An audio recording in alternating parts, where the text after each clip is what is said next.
অথচ তোমার জমির ফসল, তোমার কলা গাছ, তোমার বাঘ, তোমার ফিশারির মাছ, এটা দেখতে দেখতে হুর বাড়ি যায়, রসমালাই নেই, চানাচুর সমসম নেই হুর বাড়ি। কথা ঠিক কিনা?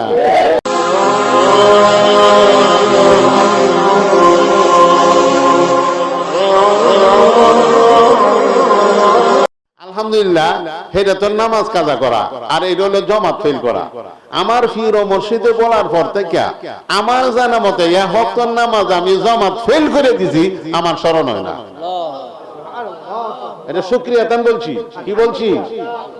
আর 5 ওয়াক্তের নামাজ সারাদিন পাওয়া যায় না, আজকের দিনের নামাজ আমি জমাতে বসছি। কথা ঠিক কিনা? সারাদিন 5 ওয়াক্তের নামাজ জমাতে বসছি, পাওয়া যায় না। সরকার বলেন ফজরের নামাজ, এশার নামাজ জমাতে পড়বা, সারা রাত্রি ইবাদত করলা। ফজর ঈশা, ফজর ঈশা জমাতে পড়লে সারা রাত্রি ইবাদতের সব। এইগুলো তো আমাদের মধ্যে নাই, আছে? যাই হোক, আমি কথাটা এই বলতে চাইছিলাম, এখন আমার জীবনে কিছু সম্পদ আল্লাহ আমারে দিছে। এই সভা করছি, সবার হাদিয়া দিছে, চাকরি করছি, বেতন দিছে।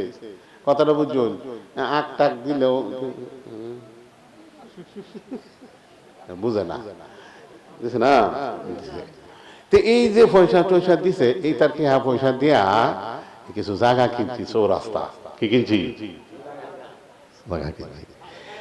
এই জায়গা তুই কস না কে, এই জায়গার মধ্যে আপনারা আমরা মুরিদান যারা আছেন গেছু, আপনারা দেখে আইছেন না? এখানে খেলা খেলা আছেন আমার মুরিদান গেছু, মাশাআল্লাহ মেলাডি লোক আছে, মেলাডি লোক আমার সাপোর্ট আছে, ঠিক আছে না? গেছে। এই জায়গাটা অনেক দামি, কথাটা বুঝুন। এই দামি জায়গার মধ্যে মসজিদ, মাদ্রাসা, খানকা আল্লাহ করেছে। কে করাইছে? কে করাইছে? আল্লাহ করাইছে। আমার চৌরাস্তার বেড়ায় না কয়া মানে সবার মধ্যে 3 দিন ব্যাপী মাফির সামনে আইতাছে না, কয়া মানে চৌরাস্তার বেড়ায় না কয় হুজুর জীবন না কাটাইছো, দিনের কাম করিয়া মাদ্রাসায় খেদমত করছো, কত মাদ্রাসা বানাইছো, কত মসজিদ বানাইছো, আল্লাহর মেহেরবানিতে জীবন না কাটাই দিছ। এখন আবার নিজের জায়গার মধ্যে মসজিদ মাদ্রাসা করন লাগে, আমরা কি পাগল হয়েছে নাকি? এখানে 3 সেট করে যদি আপনি একটা একটা রুম ভাড়া দিন 2000 টাকা করিয়া, তো এখানে রুম হবে কমপক্ষে 150। 150 রুম হইলে আপনি যদি 1000 টাকা 2000 টাকা হইয়া ভাড়া হয় 3 লাখ, আর 100 যদি হয় 2 লাখ। কথা বুঝতেছো? আমার লাভ দিকে দেখাইতেছে, বলে এনে কত বেচালার আছে, বেচালার বেচালার গাড়ি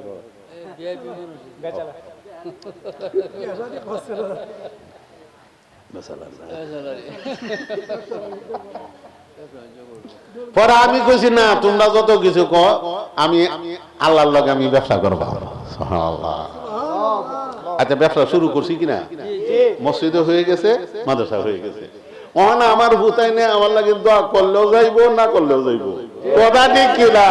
বিল্লাহে তাকবীর। কথা ঠিক কিনা? আমি সবকিছু জরুরত পুরা করে দিই, কিছু তাহে তাহলে সানদ মুন্সিরা দাওয়াত করে 2 লাখ খাওয়াই দিই, তাতে মুন্সিরা 5টা টাকা হাওয়া দিত না তোমার লাগে। যে বাবা লাগলে একটু দোয়া করেন যে এই 500 টাকা দিলে লঙ্গি কিনুন, যে আমার আব্বা তাহলে খাইল এটা হিট করে আন। কথা ঠিক কিনা? এটা দিত না। কথা ঠিক কিনা? এই বছরে বছরে একবার দিবা। অথচ তোমার জমির ফসল, তোমার কলা গাছ, তোমার বাঘ, তোমার ফিশারির মাছ, এটা দেখতে দেখতে হুর বাড়ি যায়, রসমালাই নেই, চানাচুর সমসম নেই হুর বাড়ি। কথা ঠিক কিনা? আর তুমি বাপের কথা স্মরণ করে না। কথা হাসা না মিছা? ঠিক। এই জন্য বাবারা তোমরা অনুরোধ করে কই, আমি হাকিকত যারা বুঝছি আর কি, আমার সন্তানরা আলহামদুলিল্লাহ এরা নামাজি, দিনদার, আলহামদুলিল্লাহ 3 ছেলে মুফতি, 1 ছেলে মুফতি হইতে পারছে না, অত্যন্ত আমার সাথে বদরের ব্যবহার করে, যত বেশি করবে। কিন্তু এরপরে আমি আমার নিজের কামটা করার জন্য আল্লাহর কাছে কাঁদছি, আল্লাহ কবুল করে লইছে। এটা 1 লাখ, 2 লাখ, 10 লাখ, 50 লাখ টাকার জায়গা না। কথা বুঝতেছো? কথা বুঝতেছো? এটা 10-20 লাখ 30 লাখ টাকার জায়গা না তো এটা অনেক। কারে দিছি? আল্লাহ দিছে। দিছে গেলা এই যুবক, দিছে গেলা আল্লাহ। আর দিছি কারে? তা আল্লাহর জিনিস আল্লাহর দিন ফেট পড়ে গেয়া, আল্লাহর জিনিস আল্লাহরে দে তো ফেট পড়ে গেয়া। যার ফেট পড়ে এটার নাম হইল বখিল। এটার নাম কি? বখিল। আর বখিল সম্বন্ধে নবী বলছেন এটা জান্নাতে যেত না, জান্নাতে যাবে না, দুখুলি আউয়ালি হবে না। এখন আপনার কি বখিলি থাকবেন?